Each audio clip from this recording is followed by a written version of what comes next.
Hola hermanos, buenos días.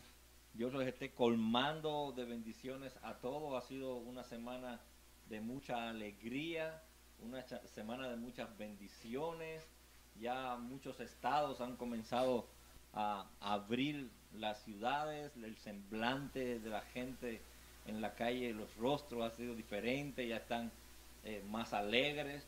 Durante esta semana estuvimos celebrando algunos cumpleaños, el cumpleaños de nuestra hermana Jessie, el cumpleaños de mi hermana Milady. Muchas felicidades nuevamente por cumplir un poquitito de allí más de años. Dios le permitió ese gran privilegio de cumplir un año más de vida. Yo creo que este es el momento excelente, hermanos, para nosotros orar, para nosotros ir delante de nuestro Dios, dándole gracias por todas estas bendiciones.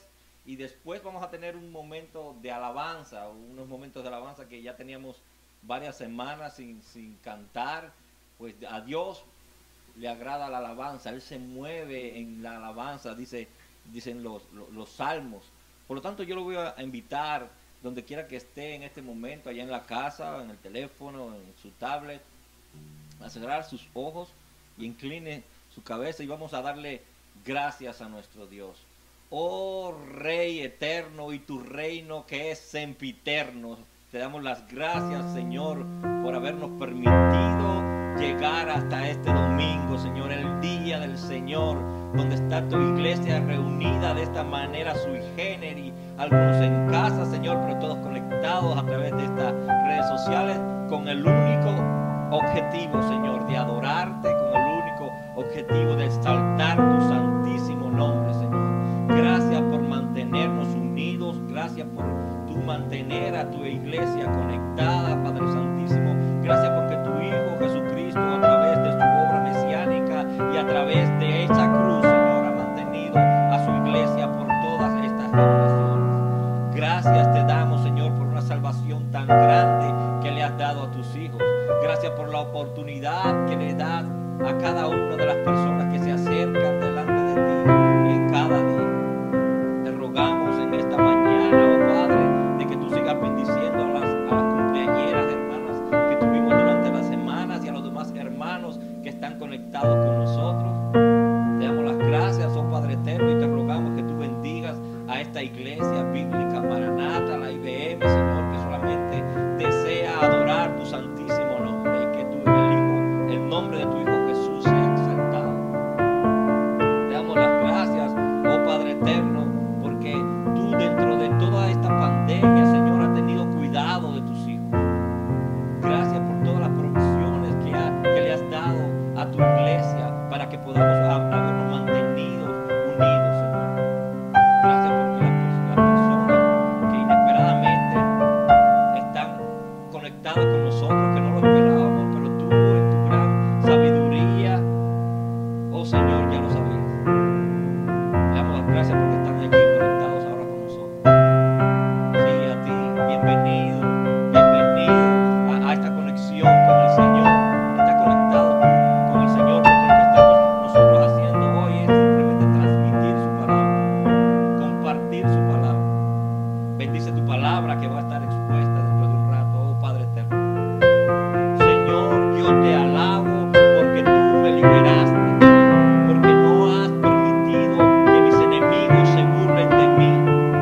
Señor, mi Dios, te pedí ayuda y me sanaste. Tú, Señor, me salvaste de la muerte, me diste vida, me libraste de morir. Ustedes fieles del Señor, cántenle himnos, alaben su santo nombre, porque su enojo dura un momento, pero su buena voluntad toda la vida. Si lloramos por la noche, por la mañana tendremos alegría. Yo me sentí seguro y pensé, nada me hará caer jamás. Pero tú, Señor, en tu bondad me habías afirmado en lugar seguro, y apenas me negaste tu ayuda, el miedo me dejó confundido. A ti, oh Señor, clamo, a ti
santo, santo, Dios todopoderoso, ¿quién fue, quién es y quién vendrá? La creación te canta, hosana el gran yo soy. Tú eres mi todo y yo te adoraré. Santo, santo, santo, Dios todopoderoso, ¿quién fue, quién es y quién vendrá? La creación te canta, hosana el gran yo soy. Tú eres mi todo y yo te adoraré.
Hosana el gran yo soy. Tú eres mi todo y yo te adoraré. Santo, santo, santo, Dios todopoderoso, ¿quién fue, quién es y quién vendrá? La creación te canta, hosana el gran yo soy. Tú eres mi todo y yo te adoraré.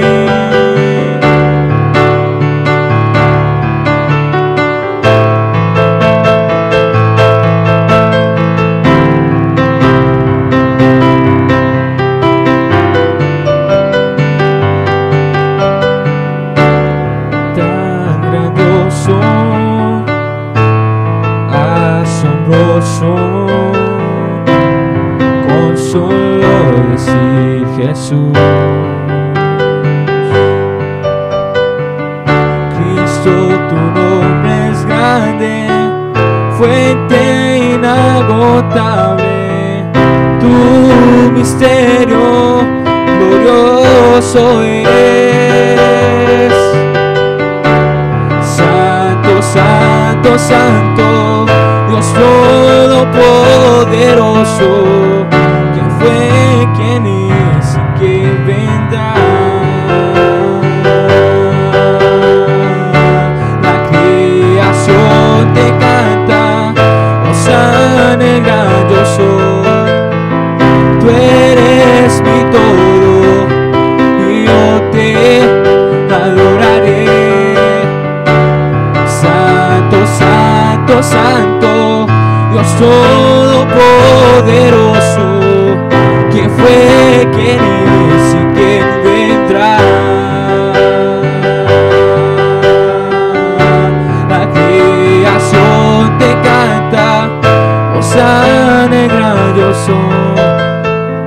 Tú eres mi todo y yo te adoraré.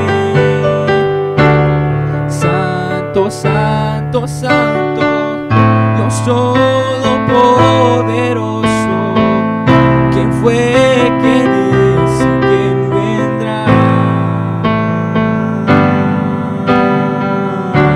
La creación te canta, hosana el gran yo soy.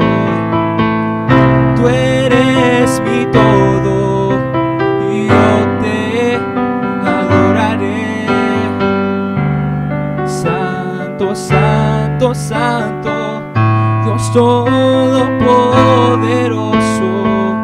¿quién fue, quién es y quién vendrá?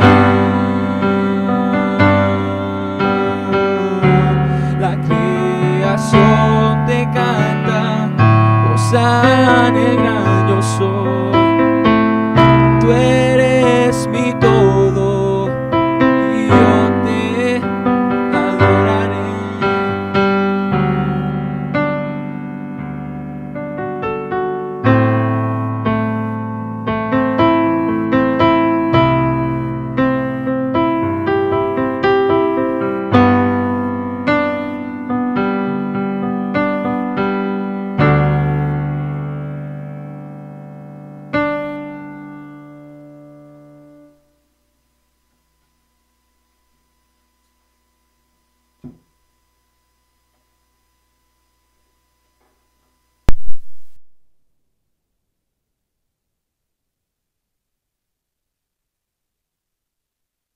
Adorar a nuestro Señor aquí juntos en armonía, ¿verdad? Un saludo a los que se están conectando ahora nuevamente. Han ido algunos aumentándose en la transmisión. Dios los bendiga. Saludos de parte de la iglesia IBM, Iglesia Bíblica Maranata. Desde el próximo domingo, hermanos, vamos a estar todos, creo que a nivel mundial, celebrando el Día de las Madres, ¿cierto? De una manera sui generis, otra vez, no vamos a estar reuniéndonos como iglesia para celebrar este día. Sé que en algunas iglesias ya lo van a estar haciendo. Nosotros aún no vamos a estar reuniéndonos para celebrar el Día de las Madres, pero como usted lo vaya a celebrar, yo sé que algunas familias se reúnen, otros no, otros van a estar en casitas todavía aguantando allí la cuarentena, pero como usted lo vaya a celebrar ese día y vaya a estar junto con su familia, tranquilos, hermanos, sin miedo, sin pánico, porque no es Dios Señor de la vida y de la muerte. Por supuesto que Dios es Señor de la vida y de la muerte. Ninguno vive y ninguno muere sino mediante el decreto soberano de Dios. Es lo que dice Deuteronomios capítulo 32, versículo 39. Ved ahora que yo soy y no hay dioses conmigo. Yo hago morir y yo hago vivir. Yo hiero y yo sano. Y no hay quien pueda librar de mi mano. No hay Dios, ni demonios, ni Satanás que pueda quitarle la vida a alguna persona que Dios simplemente desea que vivas. Primera de Samuel, él lo demuestra allí evidentemente, capítulo 2, versículo 6, dice: Jehová mata, él da la vida. Él hace descender al Seol y hace subir. Jehová empobrece y él enriquece, abate y enaltece. Él levanta del polvo al pobre y del muladar exalta al menesteroso. Dios está en control.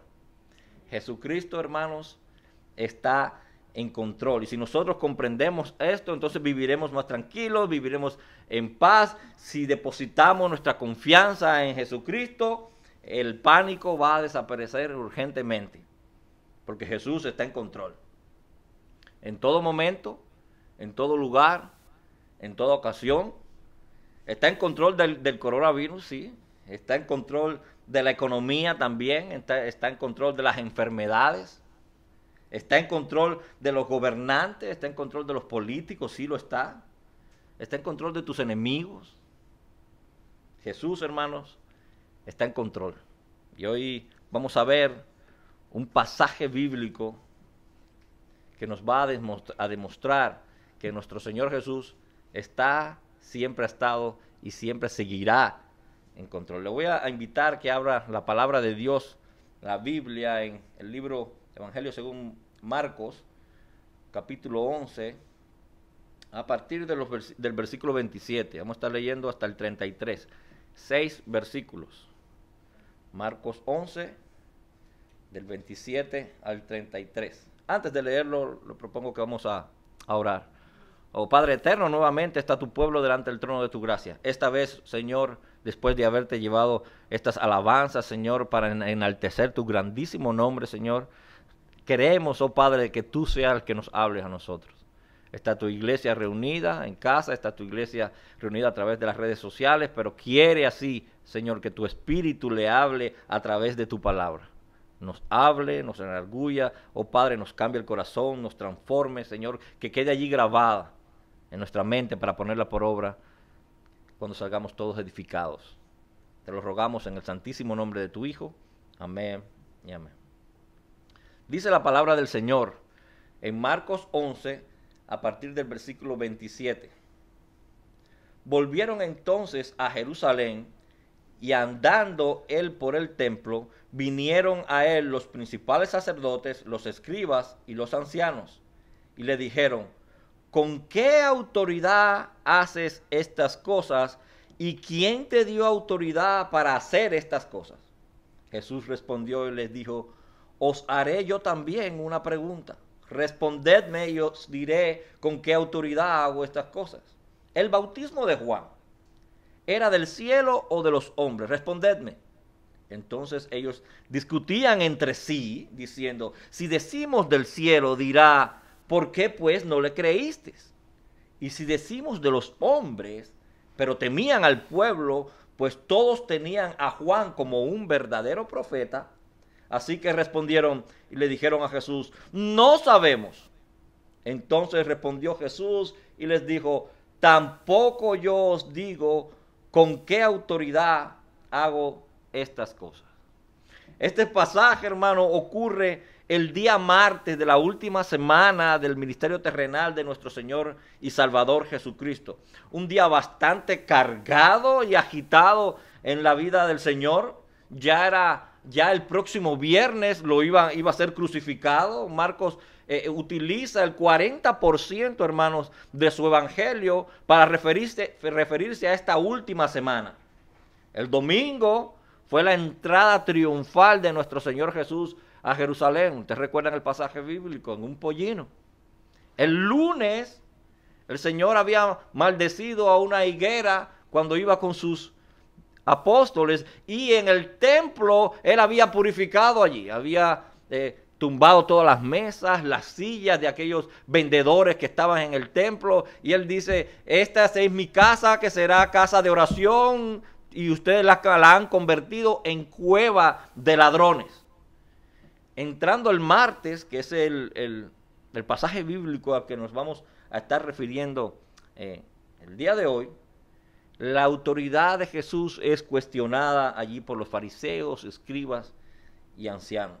Toda esta tensión que se había acumulado a través de los tiempos, a través de estos 3 años entre Jesús y la clase religiosa de Israel, estaba a punto, hermanos, de explotar, de estallar.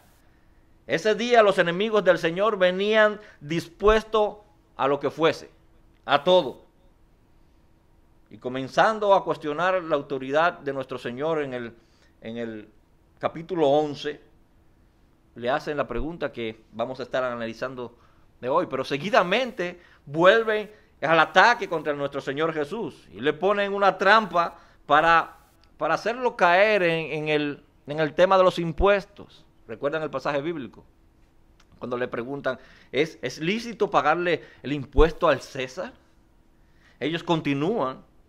Y luego le hablan sobre la resurrección, sobre el pasaje bíblico que yo sé que ustedes recuerdan muy bien, que sería una mujer que se había casado con 3 hermanos, según cada uno iba muriendo, ella se casaba con el siguiente.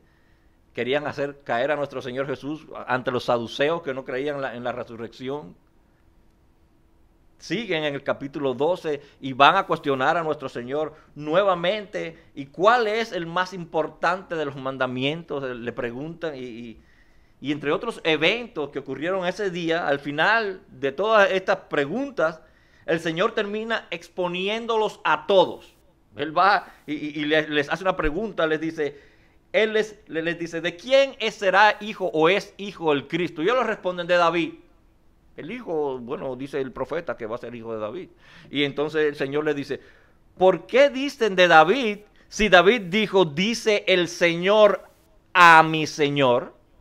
Señalándose clara y evidentemente a él como el Cristo, como el Mesías al que ellos estaban esperando por tanto tiempo.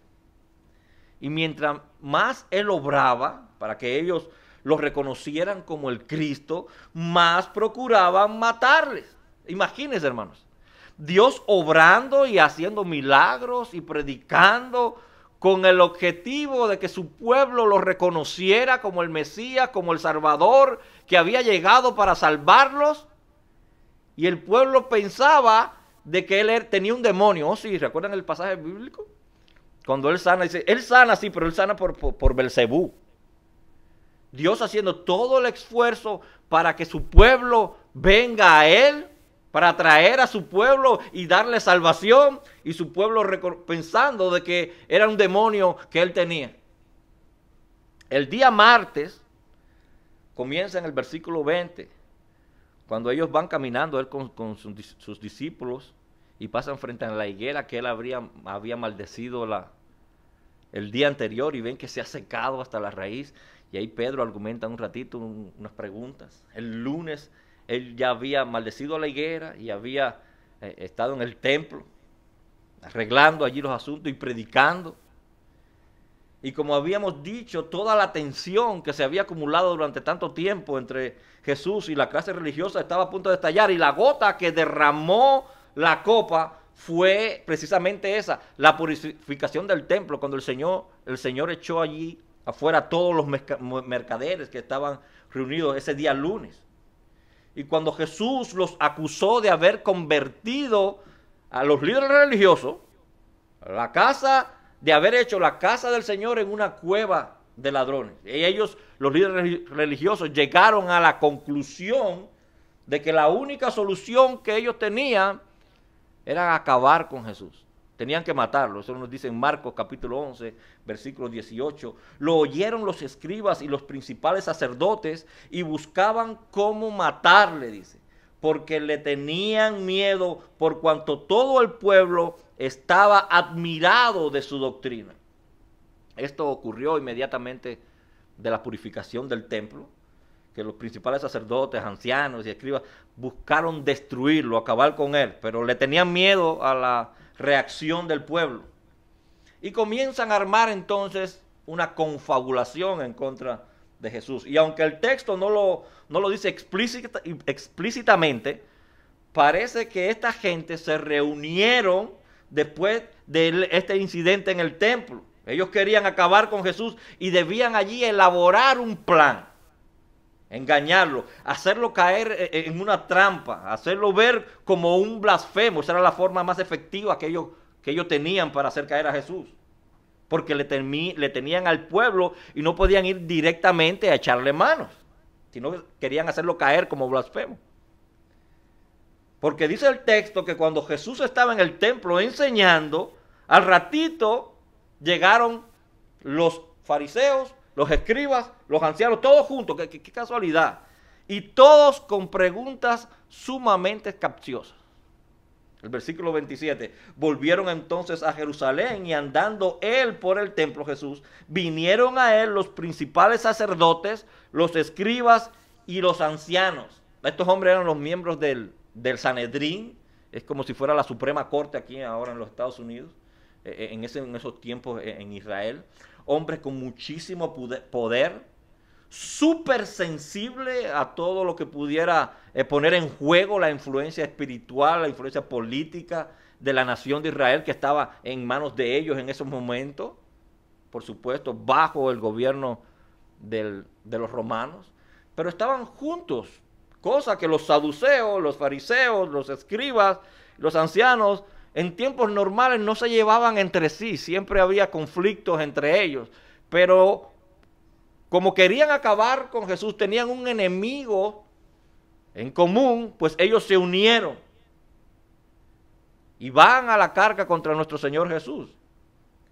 Pero Jesús estaba en ese momento en el templo, hermanos, enseñando. En el texto paralelo que nosotros vemos en Lucas, dice que cuando estos personajes llegaron a él, allí, él se encontraba enseñando en el templo. Oigan eso, hermanos. Cuando ellos llegan, Jesús estaba allí, dice Lucas, en Lucas capítulo 20, versículo 1, enseñando la palabra y anunciando el evangelio.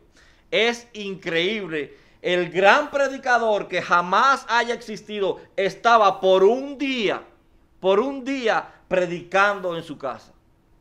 Como dice el pastor John MacArthur, por un día el templo le perteneció. Por un día era su aula, era su púlpito, realmente era la casa de Dios por un día. Y por un día la verdad resonaría en los patios de aquel templo, donde la verdad no había resonado por cientos de años. La verdad, dice MacArthur, reinaría en el templo por un día. Pero estos hombres, hermanos, no tenían ningún interés en conocer la verdad, en conocer lo que Jesús estaba enseñando allí. Lo único que le interesaba era mantener su posición de influencia sobre Israel, y a eso iban ellos allí, a defender su posición social. Como hay personas que no quieren la autoridad de Jesús, ellos quieren el cielo, ¿cierto? Quieren la salvación, pero no quieren su autoridad, no quieren la autoridad de Cristo. No importa a qué costo sea, no importa si ellos tienen que torcer la verdad un poquito. Ellos lo que les interesa es mantener su posición, su liderazgo religioso, su posición política, el ministerio dentro de la iglesia. A ellos no les interesa que se predique la verdad.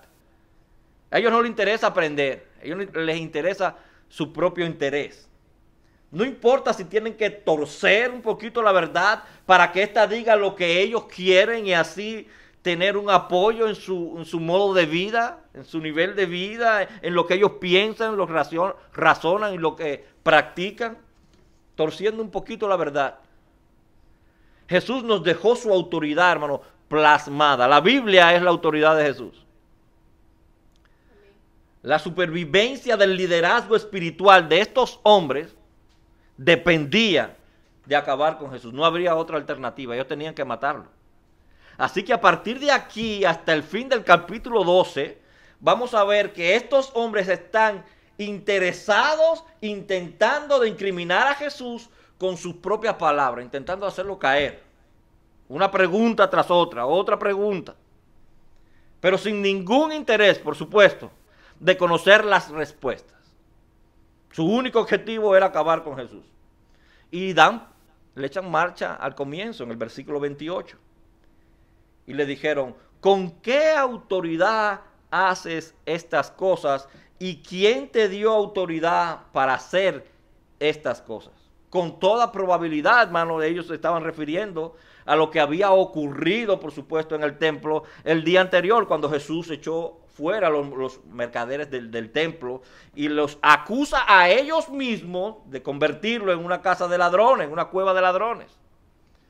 Ellos le querían decir, ¿quién eres tú? ¿Con qué autoridad tú vienes a hacer lo que estás haciendo aquí? ¿Quién tú te crees que tú eres? ¿Quién tú crees que eres para venir a la casa de Dios, que nosotros estamos gobernando, y sacar a los mercaderes que nosotros autorizamos que estén allí? Ven acá y dinos, ¿con qué autoridad tú lo estás haciendo? ¿Dónde están tus credenciales? Fíjense, hermano, que no le están preguntando aquí sobre su poder. ¿Con qué poder tú haces esto? ¿De dónde obtienes el poder? No, esa no es la pregunta.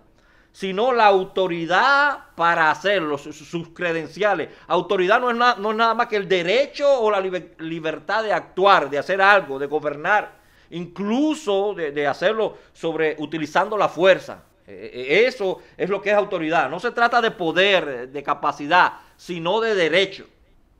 Una persona puede tener la capacidad de hacer algo, pero no tiene la autoridad para llevarlo a cabo. Hace un año aproximadamente, nosotros estábamos, todas Las Vegas, teníamos que votar por el gobernador o el alcalde, no recuerdo.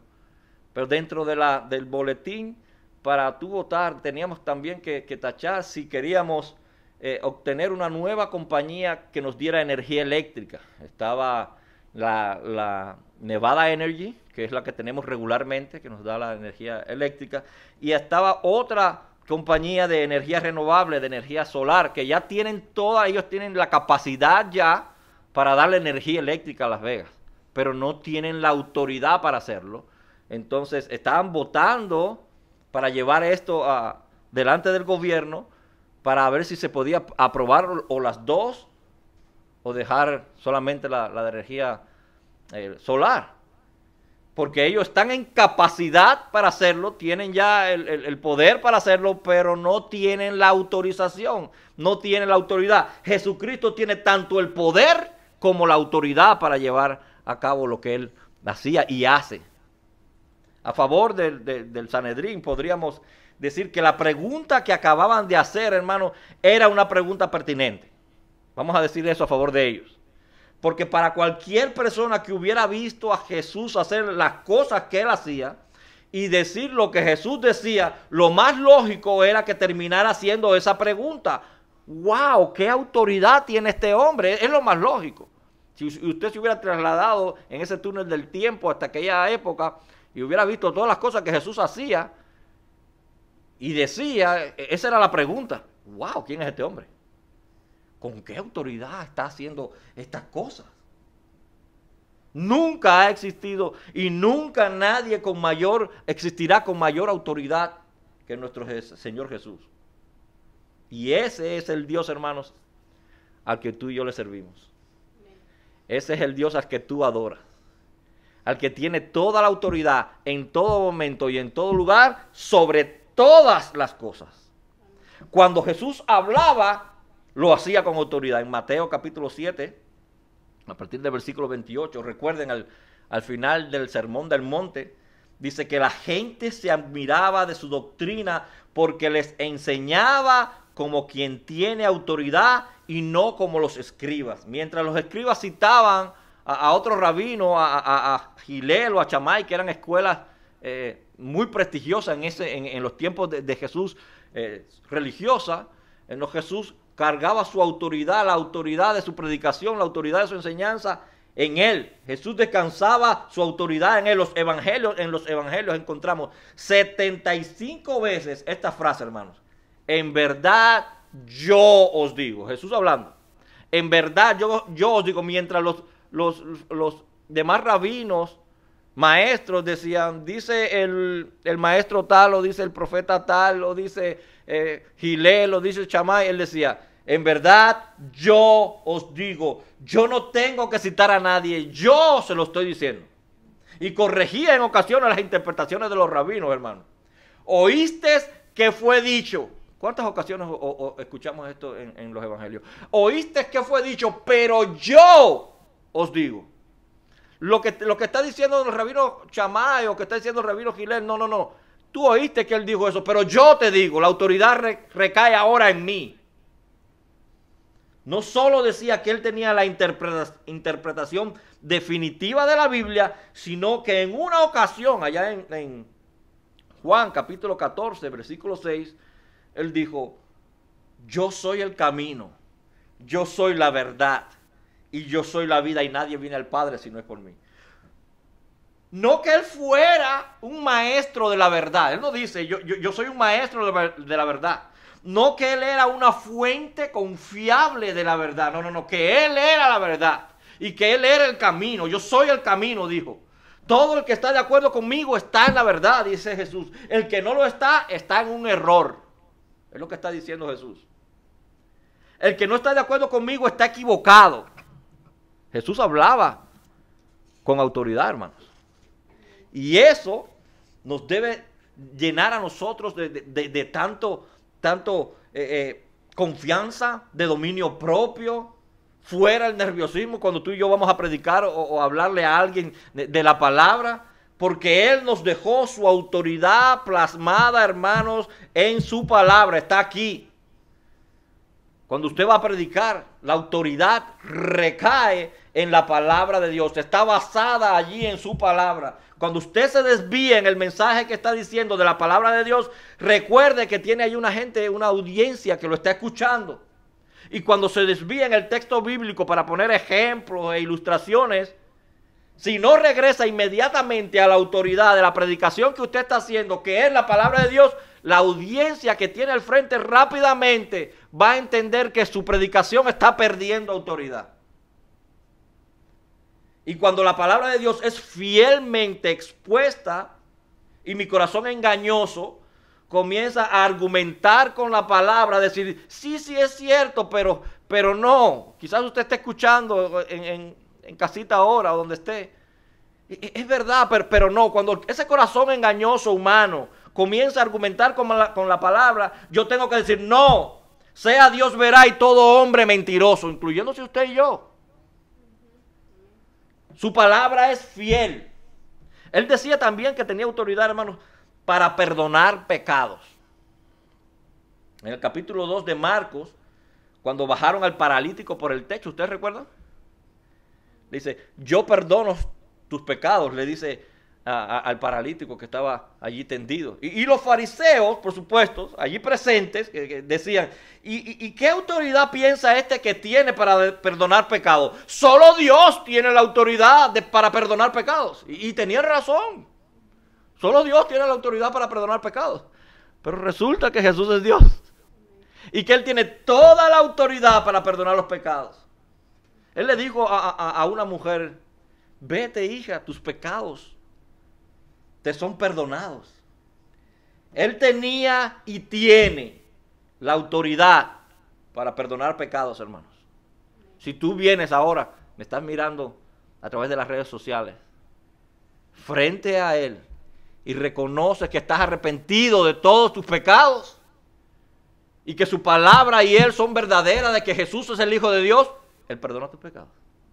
Tan fácil como eso.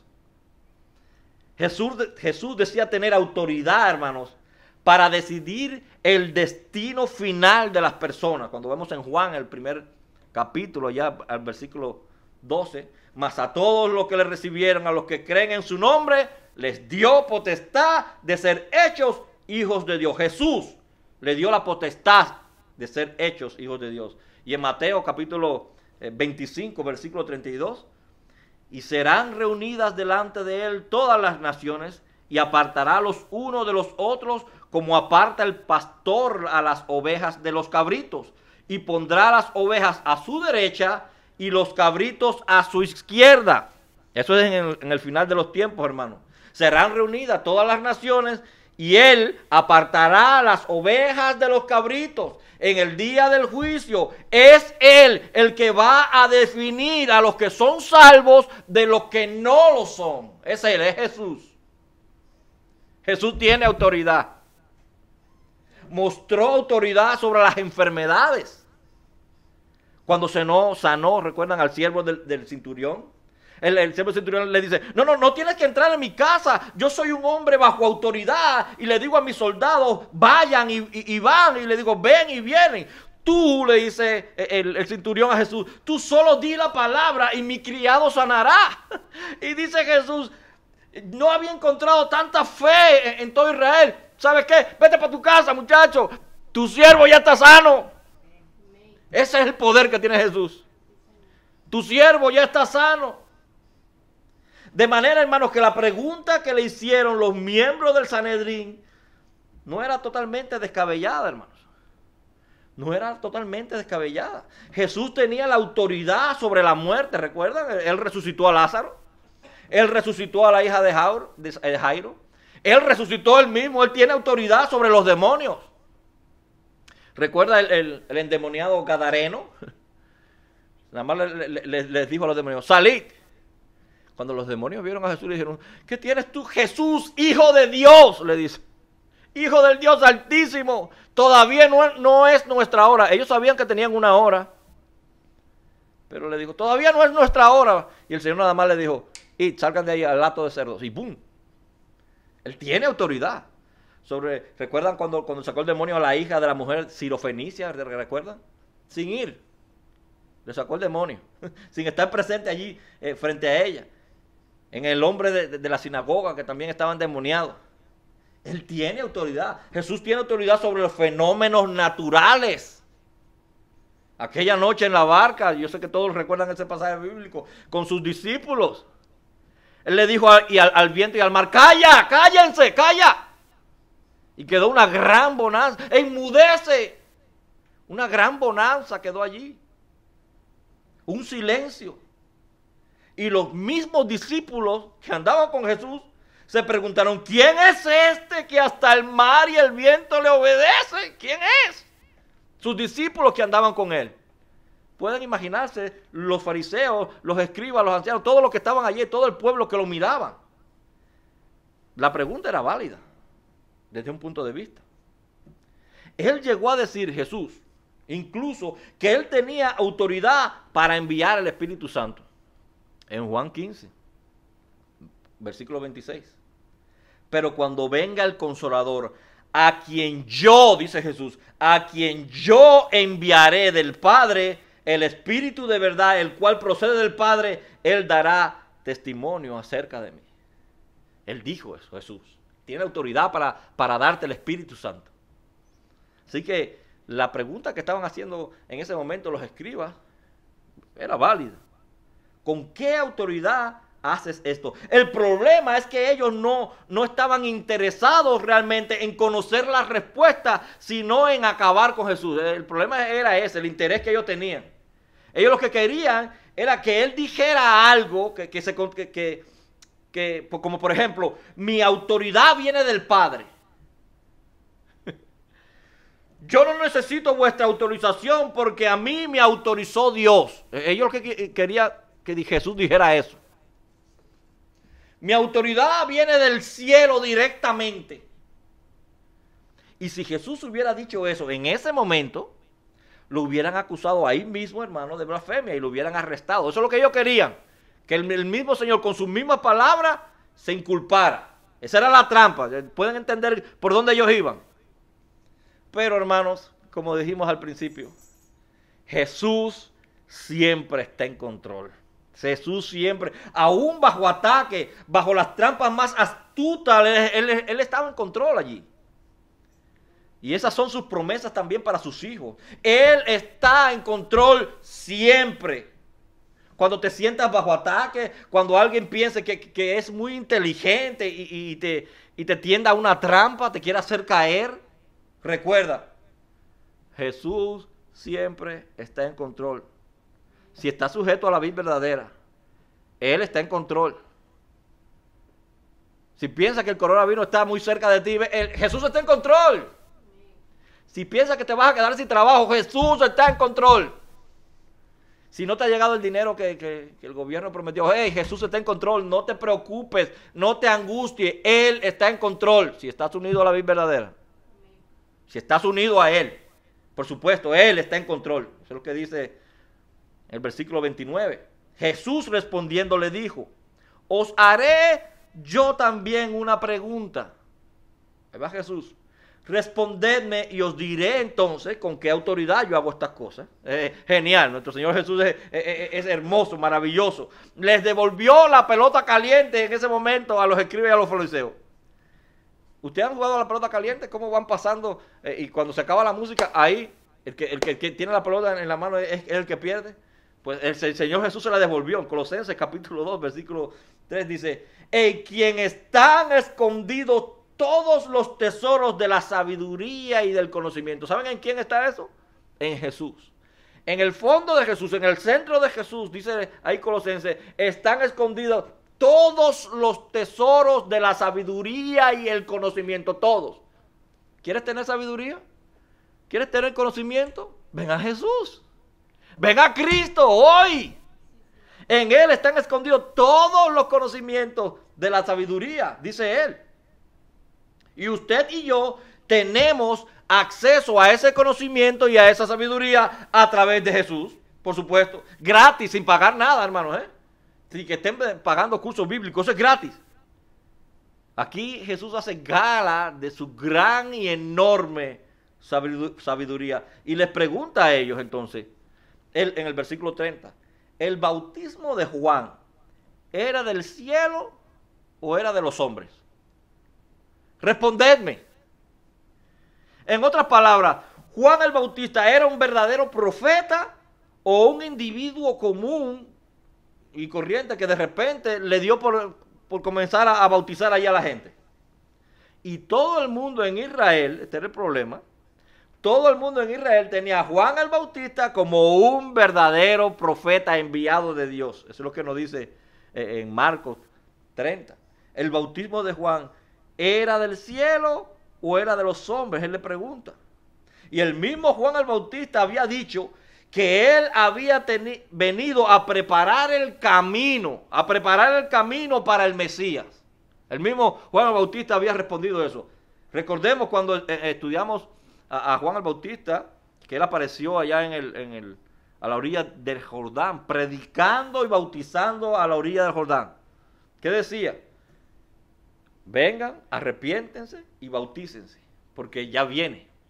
Está aquí, está entre ustedes. Estos señores del Sanedrín no querían escuchar. Ellos querían simplemente ponerle una trampa a Jesús. Dice Juan capítulo 1, versículo 22, cuando hablando Juan el Bautista. Van allá y le preguntan los fariseos, lo ven de frente. Cada vez que llegaba alguien predicando allí a Jerusalén, o a los alrededores de Jerusalén, los escribas y los fariseos mandaban a alguien a interrogarlo para ver de dónde procedía su autoridad, su enseñanza. Y le dicen, pues ¿quién eres? Para que demos respuesta a los que nos enviaron. ¿Qué dices de ti mismo? Esto es a Juan el Bautista. Y dijo, yo soy la voz de uno que clama en el desierto, enderezad el camino del Señor, como dijo el profeta Isaías, dice Juan. Y hasta el versículo 26 dice, Juan le respondió diciendo, yo bautizo con agua, mas en medio de vosotros, le dice, está uno a quien vosotros no conoces. Este es el que viene después de mí, el que es antes de mí, del cual yo no soy digno de desatar la correa de su calzado. Este está diciendo Juan el Bautista, señalando a Jesús. ¿Que quién soy yo? Eso no importa, dice él. Yo no vine a llamar la atención sobre mí, yo vine a llamar la atención sobre ese que es más grande que yo, dice Juan. Al que ustedes aún no conocen. Y al otro día, dice que Juan el Bautista iba caminando, conversando allí con sus discípulos, y de repente les dice, he aquí, venía Jesús, y lo señala y dice, he aquí, de quien yo le estaba hablando ayer. He aquí el Cordero de Dios que quita el pecado del mundo. No me miren a mí, está diciendo Juan el Bautista en ese momento. De hecho, hay un momento en que Juan el Bautista dice, es necesario que yo mengüe, que yo desaparezca, y que él, que es el que está ahí, que él crezca. Porque él es el importante, Jesús, no yo, está diciendo Juan. Así que el ministerio de Juan el Bautista iba de la mano, hermano, concatenado con el ministerio de Jesús. No se podía aceptar a Juan el Bautista como un verdadero profeta de Dios y rechazar a Jesús como Mesías. No se podía hacer eso. De manera que Jesús no evadió la pregunta, no, él no le evadió, que le estaban haciendo. Él le respondió indirectamente la pregunta a los escribas. ¿Qué piensan ustedes del bautismo de Juan el Bautista? Porque si el bautismo de él es del cielo, entonces yo soy el Mesías, yo soy el Cristo. Eso es lo que quería decir Jesús. ¿Están mirando la pregunta? Ahí está la respuesta también. Pero si él no es un profeta enviado por Dios, pues tampoco mi ministerio es de Dios, ¿cierto? Ahora, los miembros del Sanedrín se encontraban en un gran problema en ese momento. Si decían que el bautismo de Juan el Bautista era de los hombres, el pueblo que allí estaba se le iba a echar arriba, le iban a tirar piedras, porque el pueblo tenía a Juan el Bautista como un verdadero profeta de Dios. Lucas capítulo 20, versículo 6 dice, y si decimos de los hombres, todo el pueblo nos apedreará. Ellos estaban diciendo, porque están persuadidos de que Juan era profeta. Ese es el problema que ellos tenían. Si decían que era del cielo, Jesús le diría, ¿por qué no entonces no creíste? Si la predicación de Juan el Bautista es del cielo. Si ustedes aceptan el hecho de que Juan el Bautista llamaba a la gente al arrepentimiento y a que creyeran en mí, en Jesús, ¿por qué ustedes no me rechazan y no me creen? Esa era la pregunta entonces. Si lo admitían, hermanos, ellos mismos se estaban incriminando por no creer. Entonces, ¿qué hacen? Alegan ignorancia. Versículo 33. Así que respondiendo dijeron a Jesús, no sabemos. Entonces respondiendo Jesús les dijo, tampoco yo os digo con qué autoridad hago estas cosas. ¿No? Esa era la respuesta de ellos. No, nosotros no sabemos. Aunque esto también no era una salida muy fácil para ellos, hermanos, si se ponen a pensar. Porque para ellos la reputación, para los fariseos, para los de maestros religiosos, para los escribas, la reputación era lo máximo. ¿Han escuchado alguna vez algunas mujeres que dicen, mejor muerta que sencilla? Así era el prestigio para los escribas y los fariseos. No habían podido decidir si Juan el Bautista era un profeta de Dios o un loco que andaba por ahí predicando en la calle. Y dice, nosotros no sabemos. Se convirtieron en ese momento en agnósticos. Que el agnóstico es, hermanos, uno que no sabe. Que dice, lo que están diciendo es que son ignorantes. En ese momento. Y ese es el problema realmente que tiene el hombre ahora. Yo no sé. Se convierte en agnóstico cuando tú le presentas a Cristo. Yo no sé, yo no lo conozco. Y el problema de los agnósticos no es que no saben, sino es que no quieren saber. Es el verdadero problema. Ellos no es que no saben que Jesús es el Cristo. Es que ellos no quieren saber, no quieren dar cuenta. Ellos no quieren reconocerlo. No quieren venir a los pies de Cristo porque tienen que cambiar un estilo de vida que no le agrada a Dios. Ahí está el verdadero problema. Eso es lo que dice Juan también en el primer capítulo. Que no vienen a Jesús porque ellos quieren vivir en la oscuridad, en las tinieblas. Porque Jesús iba a revelar a la luz todas las obras que ellos hacían allí en las tinieblas. El hombre en su rebeldía ha querido, hermanos, suprimir la verdad de Dios para no admitir que Dios es el creador y el sustentador de todo. Y Dios lo entregó a una mente reprobada. Eso es lo que dice en Romanos capítulo 1, a partir del 18, escuche. Porque la ira de Dios se revela desde el cielo contra toda impiedad e injusticia de los hombres que detienen con injusticia la verdad. Porque lo que de Dios se conoce se le fue manifiesto, pues Dios se lo manifestó claramente. Porque las cosas invisibles de Él, su eterno poder y su deidad, se hacen claramente visibles desde la creación del mundo, siendo entendidas por medio de las cosas hechas, de modo que no tienen excusa. Dios todo lo que ha creado, dice aquí en Romanos, lo hizo para que la persona, para que el hombre, para que tú y yo lo reconozcamos a Él como el creador de todas las cosas y el sustentador.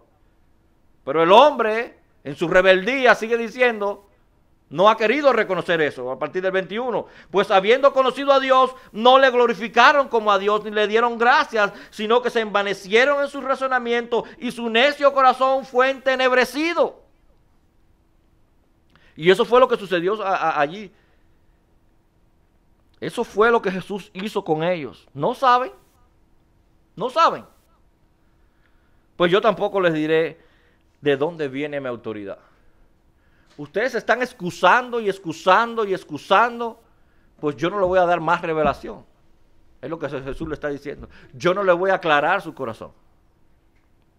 Este es un mensaje, hermanos, para dos tipos de personas. Concluyendo. Para los creyentes, es un mensaje de aliento, es un mensaje de perseverancia, de confianza, de que tienen un Dios que está en control de todas las cosas. Que no hay necesidad de estar en pánico, no hay necesidad de caer en el caos. La confianza que tú y yo le demostremos ante Dios, ese dice ahí, ¿quién es tu Dios? Ese es un mensaje para decir, Dios, Jesús, mi Salvador, está en control de todas las cosas. Pero también es un mensaje para aquellos que estén mirando, hermanos, que nunca hayan conocido a Jesús como su Señor y Salvador. Que nunca le hayan dicho, yo me arrepiento por todos mis pecados. Porque están conociendo hoy a Cristo. Estamos exponiendo hoy a Cristo en su palabra. Y como los fariseos, los escribas, los ancianos estuvieron en un momento delante de Jesús y clamaron ignorancia, no sabemos, en el día del juicio tampoco tú podrás clamar ignorancia. Porque Dios está siendo revelado hoy delante de ti. Como se le fue revelado en esos momentos a esos escribas, a esos fariseos. Dios está abriendo y diciendo, yo estoy bajo el control todo el tiempo, en todo momento, en todo lugar, aún con el coronavirus andando en la calle. Pero tienes que venir a mí en arrepentimiento y fe. Yo te estoy regalando la vida eterna. ¿Te imaginas? Él iba donde estaban los fariseos, donde estaban los escribas, los judíos, los israelitas, sanando enfermos, sanando demonios, predicando su palabra, su evangelio, con el exclusivo propósito de que ellos se arrepintieran y dijeran, Él es el Mesías, Él es el Cristo. Y lo crucificaron diciendo que Él tenía un demonio, que era un blasfemo. ¿Es lo que vas a hacer tú? Jesús está revelándose delante de ti diciendo, yo te voy a salvar. Simplemente tienes que creer que yo te voy a salvar. Simplemente. Que yo soy el Hijo de Dios. Que morí en la cruz. Fui sepultado, pero no me quedé allí. Resucité. Y estoy delante de ti diciéndote, arrepiéntete de tus pecados. Todos ellos. Y ven a mí en arrepentimiento y fe. Oh Señor. Sea tu palabra veraz y todo hombre mentiroso.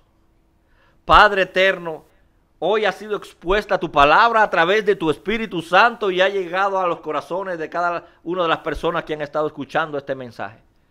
Te ruego, Señor, que tú, Señor, escudriñes allí el fondo del corazón de las personas, Señor, y si encuentras cosas que allí no te agrada, Señor, lo desaparezca donde están tus hijos. Si no te agrada lo que pensamos, si no te agrada lo que vivimos, si no te agrada, oh Señor, lo que aún está dentro de nuestro corazón, te rogamos, oh Padre, que nos ayude a deshacernos de tanta inmundicia, de tanta maldad, de tanta impureza en nuestro corazón, de tanta impureza en nuestra vida. Te rogamos, Señor, que abras nuestra visión espiritual para alcanzar a aquellos los que ya tú escogiste desde antes de la fundación del mundo, para que sean salvos. Señor, ayuda a los que están en pánico ahora en esta época de pandemia. Dale la confianza, dale la seguridad que tú estás en control. Un verdadero creyente no puede estar en pánico, porque conocemos y reconocemos, oh Señor, gran Dios, de que tú tienes el control. Tú das la vida y tú la quitas, tú hieres y tú sanas, dice tu palabra. Alivia nuestra mente, alivia nuestro corazón, alivia nuestro dolor. Danos la confianza necesaria, oh Padre, ayúdanos a través de tu evangelio, a través de tu palabra, a ponerla por obra y a demostrar esa confianza, no de palabra, no decir que somos cristianos simplemente por hablar, sino demostrar que nuestra confianza no es nuestra, sino es tuya, que nuestra salvación cuelga de ti, Jesús. Padre, te ruego, bendigas a todos los que están escuchando el mensaje, a todos los que se han comunicado con nosotros. Y desde sus hogares, oh Padre, transfórmalos, cambia su manera de vivir. Y que todos puedan venir a ti en arrepentimiento y fe. En el nombre de Jesús. Amén y amén. Dios los bendiga, hermano.